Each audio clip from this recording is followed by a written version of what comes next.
Hey guys, what's up and welcome back to my channel. I apologize for my appearance. I'm very tired. I'm not wearing foundation.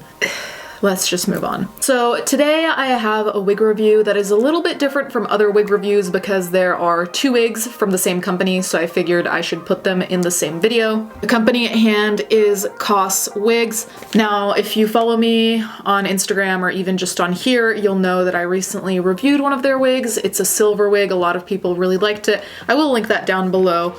But let's get into these wigs. So when you open the box, you have a comb, information slip, a wig cap, a strand of dark green to neon green clip-in, and we have the two wigs. So here we have the first wig, black roots to a silver gray end. It is a lace front. The hair here at the parting is very tightly put, so I'm obviously gonna have to pluck that. Otherwise, it's just like all my other wigs. It has the adjustments and the clips right here. So this is wig number one, and I'm gonna try it on in a second, but I wanna show you the other wig first. Here we have wig number two.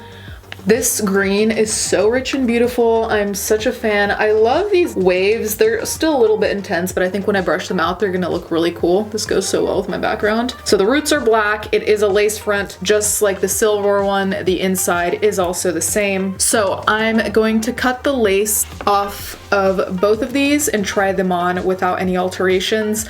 And I'll come back and show you what it looks like straight from the box. Okay, so this is what this one looks like straight from the box. I just brushed it a little bit because otherwise it looked all crazy. It is so thick. I am not even kidding. When I put it on my head, the weight of all of this plus what's in the back was a lot. Let me show you the back unthinned out as it is now. There's a lot of hair here, like so much hair, holy crap. And it is really long because my butt starts like here. So I'm gonna have to do a lot on the parting too because there's very little, as you can see.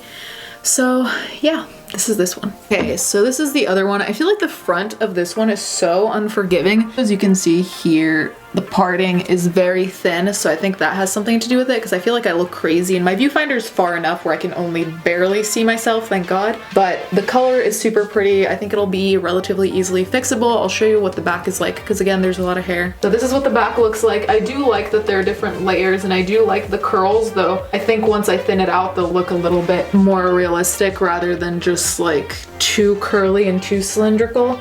So we'll just see what happens. See you later. So a frequent question I get is how I naturalize my wigs or how I improve them, however you want to describe it. So I thought I would do a mini, I don't want to call it tutorial because I don't feel like I'm educated enough to call it a tutorial because I'm just a consumer like you guys if you buy wigs. So I'm just going to tell you what I do. This is Shelby. I strongly suggest having a mannequin head, even a foam one. I used to have a foam one and then I upgraded to this one since I now have a lot of wigs. Just put it on top of a little stand. So first things first, I always get a trash bag. I think this is a 16-gallon one.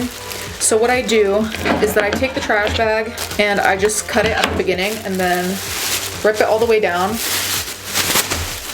So then it almost becomes like a pocket with edges. Does that make sense? No, probably not. And I put it on the floor right under Shelby, so any hair that I cut goes immediately in the bag.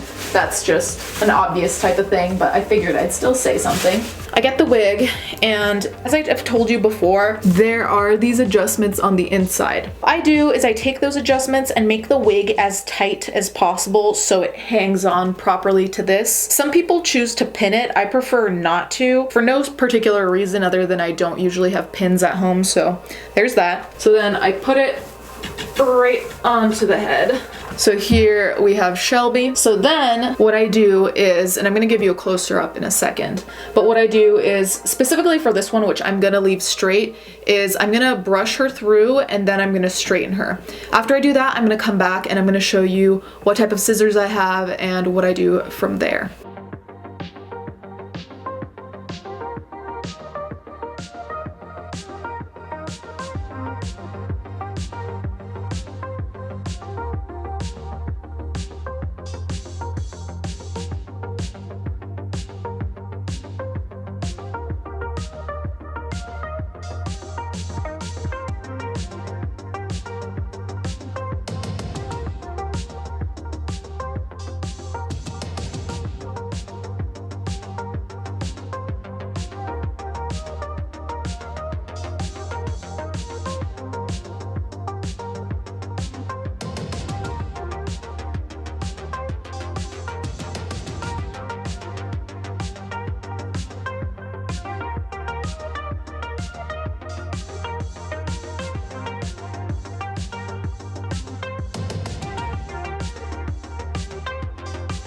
Next step has to do with the part. If I come back here, you can see that the part is not very thick. So what I use is this, which is used for eyebrows, I think, typically, and I'm going to use it to cut some hairs off. Now, usually I would pluck them, but since it's synthetic, the few times I have tried plucking, it actually has almost, or actually has, ripped the lace. So now what I do is I use this, if not sometimes scissors, and I just cut very, very close to the lace. So you take a couple of hairs. It's good to start being cautious. So here, as you can see, I'm holding a couple of hairs. So here are the hairs. I'm just going to drop them over there.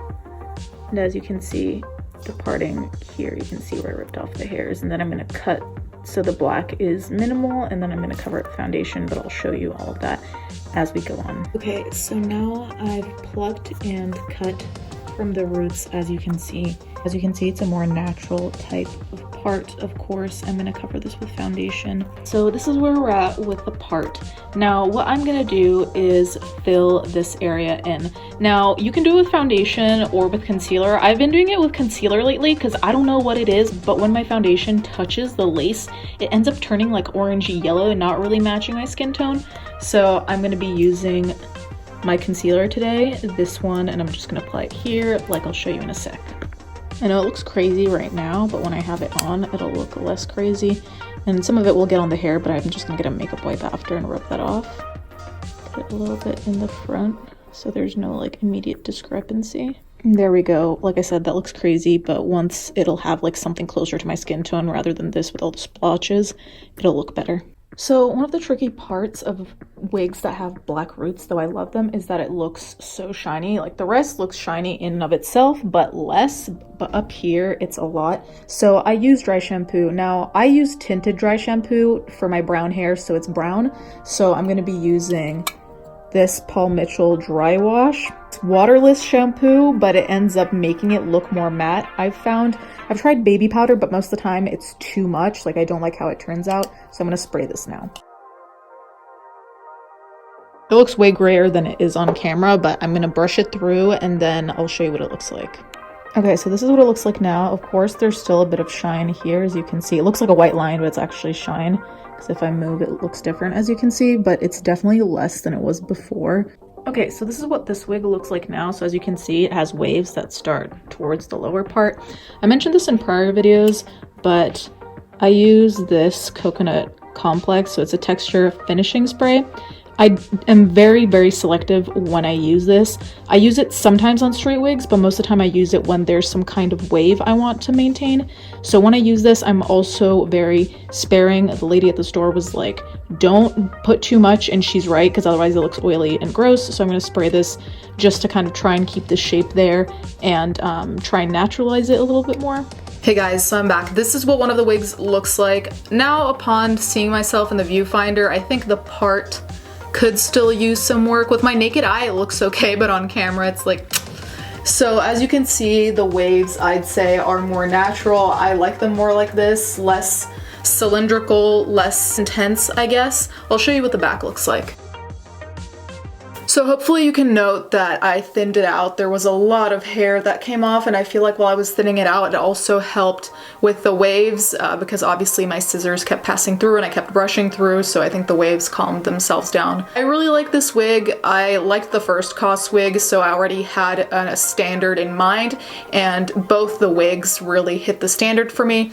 There wasn't much shedding. It was easy to thin out, because sometimes when you thin it out, the hair gets all combined into like a ball, and then brushing it out is like a disaster, but I didn't have that problem whatsoever, so I'm happy with this one and also the other one that I'm going to show you in a second. Okay, so this is what the other wig looks like. I think it looks a lot better. I think it sits on my head a lot flatter. Sorry if I turned that way. I have a mirror. Really did a lot of thinning out, but now that I'm wearing it, it occurred to me that it's still not very thin. Like, it's still thick, but with the amount of thinning out I did, I would have expected it to be thinner. So that's a good thing, because At the beginning at least, and I still struggle with this sometimes, it's hard to know when to stop thinning out, because when you have it on like a foam head or something, you can't really tell how thin it is until you put it on and feel the weight and see how much is in front of you versus your back. That being said, let me show you what the back looks like. So this is what the back looks like now. I tried to make a few layers. So I'm also very happy with this wig. I really like how both of them turned out. I would strongly suggest them if you're interested. If you're interested, I'll put the link down in the description below.